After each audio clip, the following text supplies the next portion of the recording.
बहुत समय पहले की बात है। किसी राज्य में एक राजा रहता था जिसकी 7 पत्नियां थीं, पर किसी से एक भी संतान नहीं हुआ था। राजा अपनी सभी 7 रानियों से दुखी रहा करता था। एक दिन वह जंगल में गया, जहां उसने एक ऋषि को देखा और ऋषि से अपने मन की बात बताई। ऋषि ने कहा, हेलो, ये फल ले लो और ये अपनी पत्नियों को ले जाकर सभी को एक एक काम खिला दो, तुम्हारे घर पुत्र अवश्य होगा। राजा ने इतनी बात सुनी, वह खुशी से उस आम को लेकर घर आया, राजमहल में लौटकर आया और उसने अपनी पत्नियों को बारी बारी से एक एक काम दिया। सबसे छोटी रानी जो थी उस समय आंगन की लिपाई पुताई चूल्हे की कर रही थी। उसने अपने आम को एक कोने में रख दिया। कुछ समय बाद राजा के घर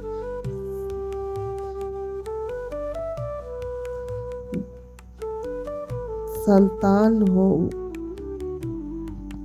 कुछ समय बाद महल में खुशियां की लहर दौड़ गई और दासी जाकर महल में दरबार में राजा से कहती है, हे राजन, आपकी 7 पत्नियां गर्भवती हैं। जब राजा दरबार में ये बात सुनता है तो खुशी से अपने गले का माला उतार कर दासी को दे देता है। कुछ समय बाद राजा के घर 7 संतानें पैदा हुई। 6 रानियों को सुंदर पुत्र उत्पन्न हुए, जबकि सबसे छोटी रानी उसने एक न्योले जैसे बच्चे का जन्म दिया। सब रानियां उस पर हंसती थी, लेकिन छोटी रानी को कोई फर्क नहीं पड़ता था। वह अपने बच्चे से बहुत प्यार करती थी। जब सभी राजकुमार बड़े हो गए तो वह परदेश जाने की ठानी और वहाँ कमाने के लिए जाने लगे। तो न्योला ने कहा, भाई, मुझे भी अपने साथ लेके चलो, मुझे भी कमाना है। वो लोग हंसते, अरे तू कमाएगा न्योला कहीं का। और 6 रानियां भी ये सुनकर जोर जोर से हंसने लगी, लेकिन उसकी मम्मा सबसे छोटी रानी से बहुत प्यार करती। न्योला बहुत चतुर और बुद्धिमान था। जब राजकुमार लोग कमाने जा रहे थे विदेश, तो उन्होंने कहा, यदि न्योला भाई होता तो हमें भूख लगी थी, इस जामुन को तोड़ के देता, हम लोग सब खाते। इतनी बात सुनकर न्योले ने कहा, भाई मैं तुम लोग के पीछे ही हूँ, मैं आता हूँ, तुम लोगों को जामुन खिलाता हूँ। फिर जामुन तोड़ी और उसने सबको दिया खाने के लिए, लेकिन वह जूठा करके फेंकता। इससे राजकुमार इससे बदला लेने के लिए ठाने, भाई यदि न्योला भाई होता तो हम लोग को पानी पिलाता। न्योला बोला, भाई मैं पीछे ही हूँ, आता हूँ। और उसने एक युक्ति निकाली। उसने देखा वहाँ बाल्टी तो है पर रस्सी नहीं है। उसने पेड़ के तने से रस्सी बनाई और उससे पानी निकाल के दिया और सभी राजकुमारों ने पानी पिए। 6 राजकुमारों इसकी बुद्धि और चतुरता को देखकर इससे मन ही मन ईर्ष्या भी करते थे। उन्होंने इससे बदला लेने के लिए ठानी।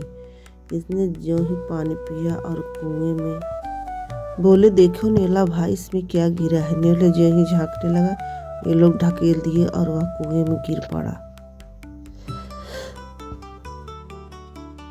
अब सब 6 राजकुमार चैन की सांस ली।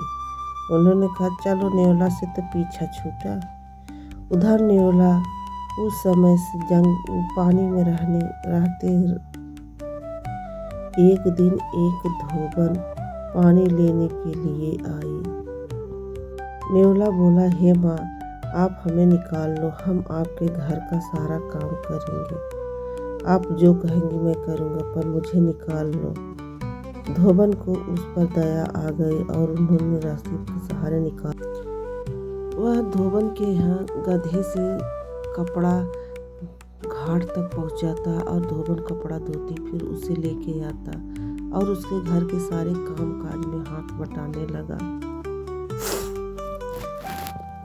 वह धीरे धीरे करके सारे काम धोबन के साथ करने लगा। धोबन बहुत खुश हुई और यह थोड़ा थोड़ा करके अपना पैसा इकट्ठा करके एक दिन वह एक गधे की खाल में अपना ढेर सारा पैसा भर के वहाँ से चुपचाप निकल जाता है और वह सीधा राजमहल में पहुँचता है अपनी माँ के पास।